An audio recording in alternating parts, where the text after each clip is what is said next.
기공표 여론조사 보고서 대선 당일 회의까지 사용이 됐다.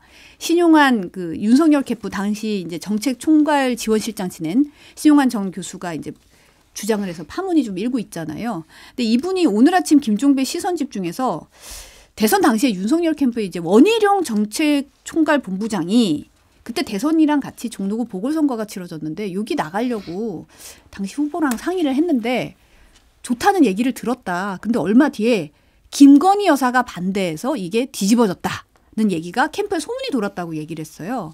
근데 이제 왜 그런가 했더니 캠프 내에서 소문이 돌기로는 김건희 여사가 원희룡 본부장의 부인에게 수행을 부탁했는데 이 수행을 맞지를 않아서 기분이 나빠서 그랬던 것 같다라는 얘기가 돌았다는 거예요.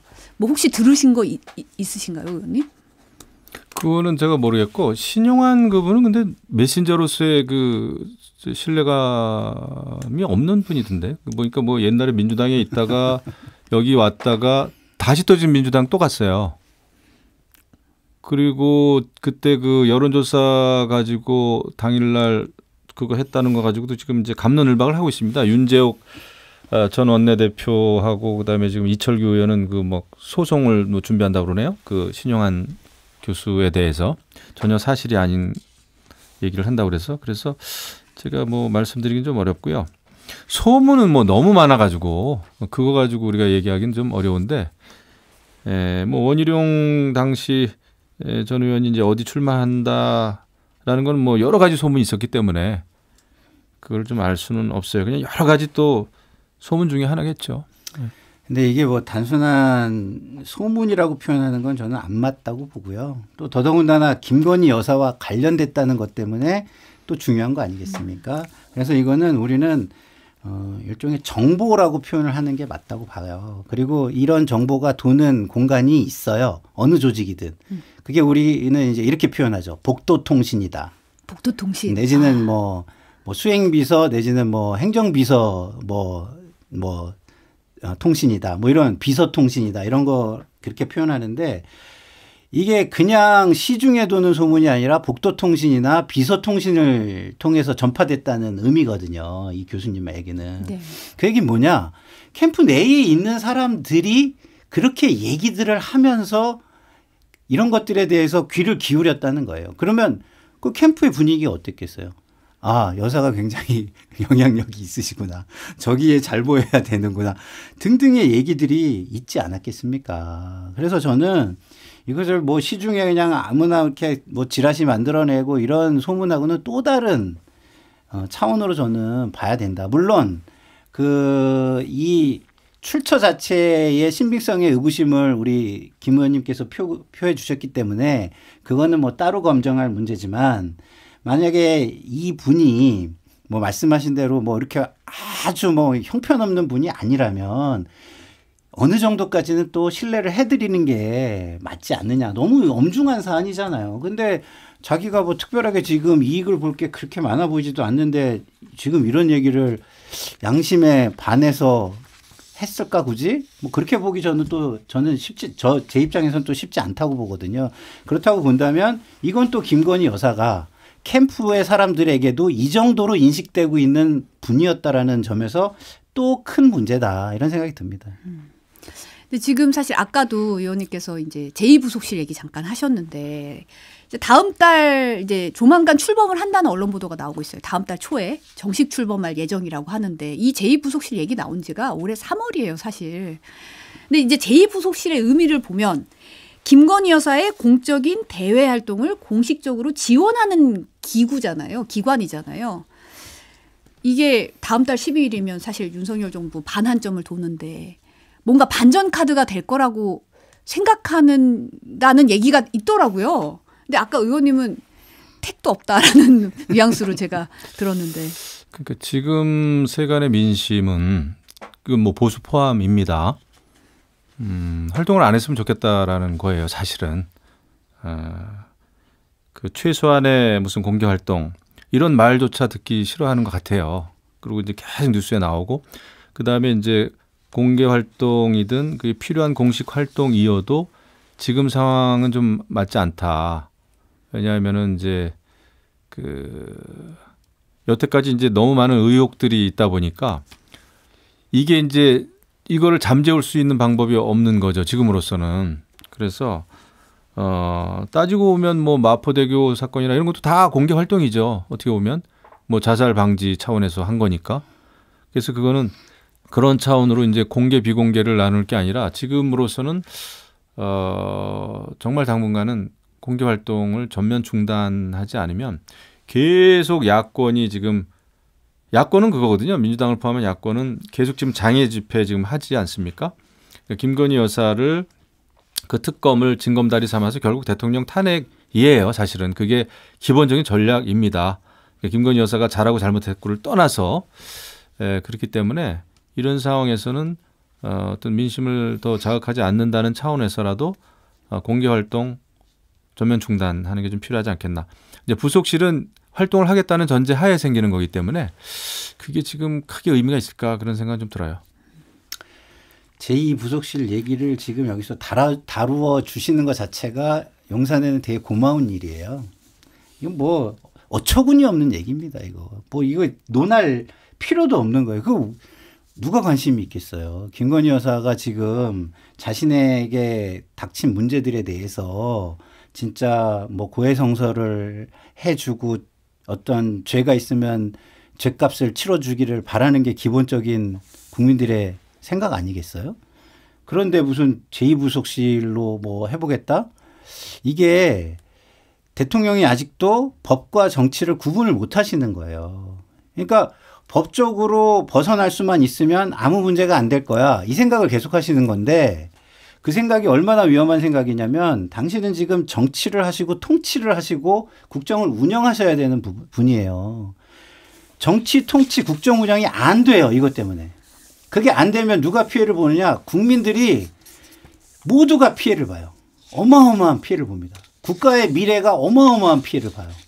근데 저도 이제 용산에 아는 사람들이 많잖아요. 저도 이제 관료도 많잖아요. 거기. 저는 거기 들어가 있는 관료들은 되게 많이 아는데 어쨌든 저도 이렇게 저렇게 뭐 얘기를 좀 나눌 거 아닙니까? 그러면 기본 인식이 그런 인식이래요. 어떤 인식이? 그 인식이 거기가 허무맹랑하니까 허무맹랑한 걸로 정리가 될 거야. 이런 인식이래요. 그러니까 명태균 씨 관련도 명태균이라는 사람이 별 볼 일 없는 사람이니까 별 볼 일 없는 사람으로 인식해서 정리가 될 거야. 뭐 이런 식이라는 거예요. 그러니까 명태균 씨가 쏟아내는 구체적인 정황이나 이런 거에 대해서는 지금 관심이 없는 거예요. 그래서 이게 내가 법 기술이 뛰어나니까 명태균 저 정도의 사람은 내가 법 기술로 안다리를 걸든 엎어치기를 하든 매치기를 하든 한번 할 수 있어. 뭐 이런 생각인 것 같아요. 근데 본인은 그런 사람이 아니잖아요, 이제. 지금은 국민과 국가와 역사와 미래에 대한 책임을 져야 되는 사람이에요. 근데 그 책임은 전혀 생각하지를 않으세요. 다시 말해서 대통령으로서의 인식이 하나도 없으시다는 얘기거든요, 그 얘기는. 근데 대통령으로서의 책임 의식과 인식이 하나도 없는 분이 그 자리에 왜 계시는 겁니까? 저는 여쭙고 싶어요. 근데 사실은 이제 장성철 소장님이 어제 이제 방송 출연이었어서 김건희 여사가 한 야당 대표한테 전화를 해서 1시간 정도 억울하다. 격정 토로를 하셨다고 하더라고요. 그러니까 이 사안을 보는 이 마음가짐 자체가 좀 다른 온도차가 좀 느껴지는 것 같아요. 그러니까 제가 거기에 쭉 밑에 일하는 분들하고 얘기를 해보면 뭐 답답해서 미칠라 그래요. 그래서 뭐 좀 해야 되는 거 아니야? 그러면 저희들이 할 수 있는 건 없어요. 이게 거기에 전체적인 분위기예요. 그러니까 거기에서 일을 하시는 모든 분들이 지금 우리가 할 수 있는 건 없어라고 하고 넋놓고 이렇게 멍하니 하늘을 바라보고 있는 상황이라고 저는 보여지거든요. 그러니까 이거를 어떻게 해야 될지 저도 너무 난감한 게 그래서 제가 아까 말씀을 드린 거예요. 이걸 국민들이 참고 그냥 있는 게 맞습니까? 이게 그냥 해결이 될 거라고 그냥 바라보고 있는 게 맞습니까? 저는 국민들이 그렇게 하기 어려운 상황이 점점 이미 거의 도달했다고 저는 생각을 해요. 그래서 제가 아까 좀 지나면 이게 거리에 정말 국민 항쟁 수준의 모습을 용산이 목도하게 될 거다라는 저는 느낌이 들고요. 그러기 전에 빨리 국민 앞에 겸손하게 서셔라 이런 말씀을 꼭 드리고 싶어요. 근데 이제 그런 건 있더라고요. 제가 쭉 보면 용산도 참 답답하고 잘못한다라는 민심이 굉장히 높고 왜냐하면 이제 여론조사 결과만 보도 아니까. 그런데 또 이 와중에 그 촛불 집회를 하겠다라고 이제 딱 못을 받고 민주당 등 야당이 그걸 정기적으로 이제 장애 집회하겠다라는 것도 민심을 얻고 있지는 못해요. 제가 보니까 그것도 답답하다 이거예요. 그러니까 여당도 싫고 야당도 싫다라는 게 사실은 제가 느끼는 민심이에요. 그리고 경제도 어렵고 그다음에 지금 뭐 국제 질서도 어지럽고 이런데 너무 그러니까 수준 낮은 정치를 한다라는 게 민심이고 그래서 이제 어디서부터 출발해야 될지 모르지만 그래도 일단은 국정을 총체적으로 책임진 이제 대통령실은 무엇을 잘못했는지에 대해서 또 어떤 변화를 가져와야 될지에 대해서 정말 심각하게 생각해서 빨리 변화의 모습을 보이는 게 맞고 그다음에 국회도 시민단체하고는 달라야 되잖아요. 시민단체는 본인들이 원하는 것을 위해서 이익을 위해서 장애 집회를 하고 뭐 그게 뭐 자연스러운 하나의 정치 과정이고 그렇습니다마는 국회의원들이 정당이 무조건 장애 집회를 정기적으로 하겠다라는 그거는 뭐 전 세비 낭비라고 봅니다. 사실은 용산이 두려워할 거는 정당들이 촛불 얘기하는 게 저는 아니라고 봐요. 말씀하신 대로 주체에 대한 거부 증후군이 좀 있죠. 특히 중도층을 중심으로 그런 게 있죠. 근데 만약에 종단이 나서거나 학계가 나서거나 주체가 예를 들어서 뭐 호스트 거부 증후군이 없는 호스트가 나선다면 그때는 어떻게 하실 거예요? 그때는 제가 볼 때는 진짜 이게 뭐 거의 들불처럼 번질 수 있다라고 저는 보거든요. 그렇죠. 그래서 지금 오히려 주체가 그런 상황, 지금 그런 이야기를 하는 주체가 그런 상황인 게 기회의 시간을 조금 벌어주고 있는 거일 수 있어요. 그렇기 때문에 빨리 좀 그 내부에서 물론 뭐 우리 김영우 의원님은 그런 얘기 많이 하실 거라고 저는 생각이 드는데 내부에서 친윤 의원들이나 이런 분들도 본인들 지역구 있잖아요. 가서 얘기 듣잖아요. 근데도 안 하시는 이유는 뭐겠어요? 대통령 권력으로부터 뭔가 얻고 싶은 자기 욕심, 권력이라든가 뭐 어떤 지역구의 어떤 예산이라든가 뭐 이런 아니면 자기의 뭐 개인적인 민원이라든가 주변의 민원이라든가 이런 거에 통해서 혜택을 보고 싶은 그 사리사욕 때문에 저는 못하는 거라고 보거든요. 그거 버리셔야 돼요. 그거 안 버리시면 같이 몰락하실 가능성이 제 경험으로는 상당히 큽니다. 네. 근데 사실은 이제 저는 김건희 여사가 이제 야당 대표한테 전화를 해서 1시간 정도 억울하다. 내가 뭘 잘못했느냐. 너무한 거 아니. 그 최근의 일이죠. 최근의 일이었다는 주장을 이제 장성철 소장님이 전해주셨어요. 근데 그렇다면 현실 인식이 국민의 현실 인식과 너무 다른 거잖아요. 어떻게 보면. 그리고 이제 최근에 제2부속실 출범과 함께 대통령실 내부 인사로 소폭 이루어질 거다. 이런 보도도 지금 나오고 있거든요. 이게 사실 한동훈 대표가 이른바 3대 요구를 했는데 그거는 좀 받기가 힘들고 자체적으로 쇄신안을 내는 그런 모양새긴 해요. 그런데 이걸로 어느 정도 정국이 좀 바뀔 수 있을까? 어떤 쇄신을 해야 바뀔 수 있을까? 좀 의문이 되긴 하거든요.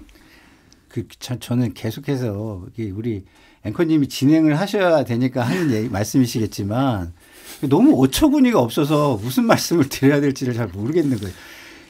그러면서도 말씀 잘하십니다. 국민들의 상태가 지금 그런 상태입니까? 저는 이제 그런 말씀을 듣고 있으면 너무 어처구니가 없는데 용산이요. 제가 아까도 말씀을 드렸지만 지금 그 불행을 너무 키우시는 이게 좀 이렇게 표현하면 또 너무 이제 뭐 감정을 자극해서 할 일도 더 안 하실지 몰라서 좀 더 점잖게 말씀드리면 역사를 되돌아보시면 그 본인들의 미래에 대한 답이 있거든요. 예?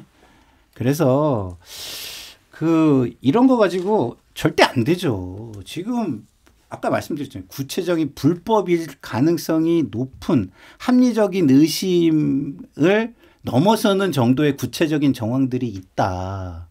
그러면 그거를 해소하실 노력을 하셔야 됩니다. 이거 해소 안 하시면요. 국민들은 대통령을 지금 인정하기 어려운 상태예요. 왜? 대통령이 되시는 과정 속에서도 지금 이거 정통성이 의심되는 정황들이 너무 많이 나오잖아요. 그럼 대통령의 정통성도 지금 의심받는 상황에서 아무것도 안 하신다 그러면 그거는 당신을 무슨 거의 초월적 존재로 생각하시는 거 아닙니까? 그러면 그건 민주사회의 대통령이 될 자격이 없으신 거죠. 어떻게 그 자리에 가셨습니까? 민심의 결과로 가신 거예요. 민심의 결과들이 총선을 통해서 나왔고 그 여당의 전대를 통해서도 나왔어요. 대통령께서 사실상 탄핵당하신 겁니다. 그 두 개를 통해서 뭐 법적 탄핵은 아니지만 정치적으로 상당한 탄핵을 당하신 거라고 저는 봅니다. 근데 그것도 아량곳하지 않으세요. 그럼 어떻게 해요? 그 두 가지가 뭐라고요? 정치. 총선과 전당대회. 네, 이제 오늘 조금 전에 오세훈 서울시장과 박형준 부산시장, 네. 김기현, 권영세, 나경원 국민의힘 의원이 정치란 무엇인가라는 제목으로 공동 입장문 발표했더라고요. 이제 나 의원을 제외하고 4명이 오늘 조찬회동 가졌는데 그러고 나서 이제 공동 입장문을 냈는데 제목도 이제 정치란 무엇인가 이렇더라고요. 어제 총선 백서는 마지막 기회였는데 뭔가 던져주는 시사하는 바가 크는 것 같은데 이제 내용을 보면 대통령과 당대표 내부는 정치적 리더십 부재다. 야당에 흔들리는 여당은 명백한 직무유기다. 어떻게 보면 언뜻 보면 이제 한 대표 좀 비판하는 내용이 좀 들어있는 것 같고 그러면서 이제 대통령실이 결자 해제해라 뭐 이런 내용도 있더라고요. 이 모임의 성격은 뭔가요? 어떻게 보세요? 제가 볼 때 이제 이분들이 주로 나름대로 예전에 뭐 수요 모임 이런 게 있었는데 거기에 뭐 이제 임태희 경기도 교육감 뭐 이런 분들도 같이 있었고 그때 이제 초선하면서 같이 그 당의 개혁, 정치 개혁을 주장했던 분들입니다. 제가 이렇게 얼핏 보니까 네. 이 내용은 제가 오면서 이제 들었습니다만은 정치를 굉장히 오래 한 분들이고 우리 당에 오랫동안 있었던 분들이고 그거 보면은 이제 지금 한간에 벌어지고 있는 정치 상황 또 당내 갈등, 윤한 갈등 뭐 이런 거를 보면서 굉장히 이제 걱정들이 돼서 나섰을 거예요. 이렇게 보니까 또 이분들이 다 그 다선 의원들이고 서울시장, 뭐 부산시장, 또 오선 의원 뭐 다 이런데 뭐 안타까우니까 이제 나섰다 생각이 됩니다. 그래서 대통령도 문제 있고 또 한동훈 대표도 문제 있고 그 다음에 또 이제 여기 천천히 읽어보면 야당도 또 문제가 있고 야당의 어떤 이런 프레임에 또 말려들면 안 된다라는 그러니까 아니 그럼 너무 모두까기 아닌가요 그러면? 그냥 까기보다는 걱정이 돼가지고 모인 것 같아요. 그다음에 살짝 또 한동훈 대표에 대한 그 경계 뭐 그런 것도 조금은 좀 비춰지고 뭐 제가 어떤 정치적인 입장에서 봤을 때 네. 근데 걱정이 되는 거는 충분히 이해를 합니다. 저도 사실 지금은 뭐 국회에 들어가 있는 것도 아니고 그렇습니다만은 저도 정치권에서 한 20년 지금 쭉 이제 당에서도 있어 봤고 국회 경험도 있고 그럽니다만은 이거 굉장히 좋지 않은 흐름이에요. 2016년도 그때 상황하고 너무 대자비가 되고 그때 이제 당 대표와 원내 대표의 어떤 갈등 이런 게 또 있었고 그 다음에 아무튼 그런 게 있었습니다. 그리고 민심하고 계속 따로 가고 그 다음에 대통령실에서는 법적으로 불법은 없었다. 라는 발언을 또 계속 했었고 그때나 지금이나 거의 좀 비슷한 것 같아요. 잘못한 게 있으면은 구체적으로 얘기해라. 그러면 내가 들어줄게. 그러면 인사해줄게. 이런 게 거의 비슷해요. 그래서 그거는 이제 민심하고는 동떨어진 얘기죠. 법적인 문제가 있으면은 이미 뭐 다 감옥 갔죠. 다. 그런데 정치라고 하는 것은 정말 민심을 기준으로 해야 되는 거거든요. 그 육법 전서가 기준이 아닙니다. 그거는 검찰은 법전이 기준이지만은 정치는 그 민심이거든요. 그러니까 민심을 너무 민심 이걸 추상적으로 얘기를 합니다만은 다들 국민들의 뭐 국민, 민심 이런 거 굉장히 추상적인 단어잖아요. 근데 이게 사실 조금만 다녀보면은 그게 추상적이지가 않아요. 살벌합니다. 그거를 못 느끼는 거예요. 그 차이입니다. 그게 아까 말씀하셨지만 그 일상생활을 하는 많은 국민들 열심히 살아가고 있고 이런 분들이 느끼는 그 민심은 정말 매섭고 무섭고 차가운데 그걸 못 느끼니까 자꾸 그 답이 엉뚱하게 나오는 게 아닌가 싶은데 뭐 제가 말이 좀 길어졌습니다만 이 다선 의원들 또 시장 뭐 이분들은 아무튼 걱정이 돼서 하는 얘기죠. 근데 안영님이 이런 얘기 하셨어요. 이거 명태균 관련 대책회의 아니냐고. 다들 약간씩 다 연관이 돼 있다. 이런 지적도 하셨더라고요. 그런데 이렇게 좋은 말씀들을 하셨는데 뭐 사실은 추상적인 또 성명을 낼 수밖에 없는 그분들도 답답할 겁니다. 근데 저는 이런 거예요. 제목이 멋지잖아요. 정치란 무엇인가? 정치가 무언가요? 정치는 스테이트맨을 만드는 거예요. 스테이트맨. 네, 스테이트맨.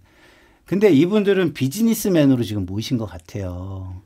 그러니까 댓글에 명태균 씨 때문에 걱정돼서 모인 거 아닙니까? 이런 말을 듣는 거예요. 메시지를 보세요. 스테이트맨이 뭡니까?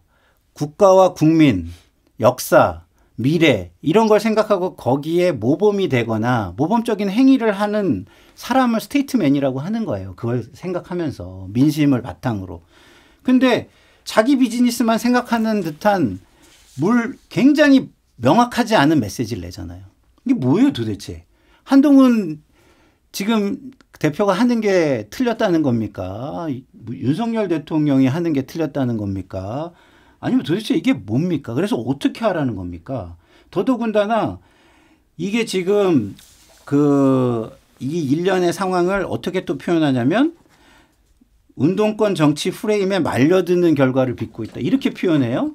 그러면 저도 여기에 동조해서 얘기를 하고 있는데 저는 운동권 프레임에 말려든 사람입니까? 아니면 프레임을 만드는 사람입니까? 그리고 여론조사에 이게 좀 문제가 있다고 느끼는 대다수의 국민들은 운동권 프레임에 말려드신 분들인가요?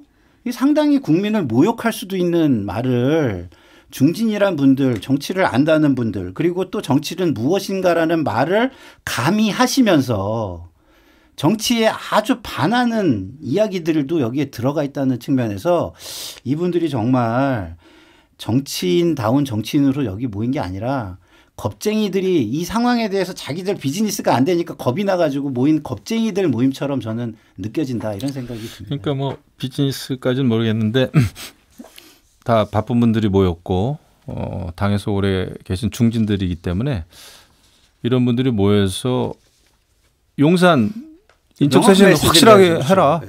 싹 바꿔라. 인적쇄신 해라.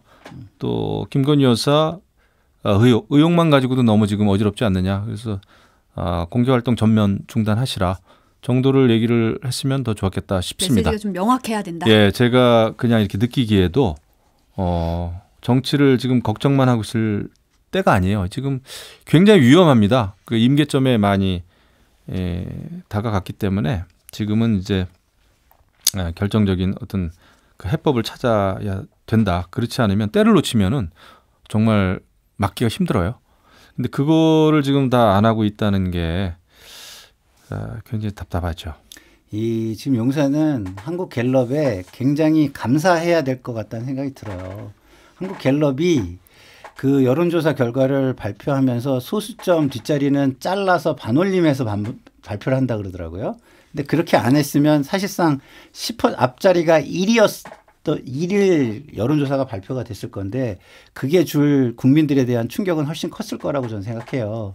그런데 다행히도 반올림을 소수점 뒷자리는 반올림해서 발표하는 바람에 이 정도니까 지금이라도 다행이다 생각하고 빨리 정신 차리시라 이 말씀을 드립니다. 그러니까 지금 위험한 거는 제가 느낀 그거예요. 그 윤석열 대통령이 윤석열 정부가 강력한 콘크리트 지지층 또 강력한 지역 기반 또 강력한 이념적 지지층이 없다는 겁니다. 그래서 굉장히 그 위험한 거거든요. 이런 상태에서는 이제 민심에 호소를 해야 되는데 그게 지금 안 되고 있는 거죠. 그러면 이제 굉장히 이게 무너지기가 쉽죠. 그래서 이게 또 박근혜 전 대통령 때하고도 또 달라요. 그때는 지역 기반이라는가 또 어떤 이념적 지지층이 그래도 폭넓게 확산이 돼 있었고 그다음에 대통령이 잘못했거나 그런 건 있지만 그래도 참 가엾다, 불쌍하다 이런 게 있었단 말이에요. 나름대로. 근데 그게 없는 상태에서 지금 국정 운영을 하기 때문에 굉장히 어려운 상황이에요. 여소야대 또 어렵고. 그래서 이런 상황에서는 특단의 그 대책들을 세워야 되는 게 맞죠. 그래서 오늘 공동 성명 내신 분들 이분들이 이제 대통령께 직접 가서 이분들을 만나서 얘기를 서로 대화를 나누고 이제 이렇게 해야 되는 거예요. 만나가지고 성명서 발표하고 끝날 게 아니라 이분들이야말로 대통령하고의 면담 신청해서 좋은 방법인 것 같습니다. 네, 면담 신청해서 해야 되는 거죠. 답을 찾아야죠.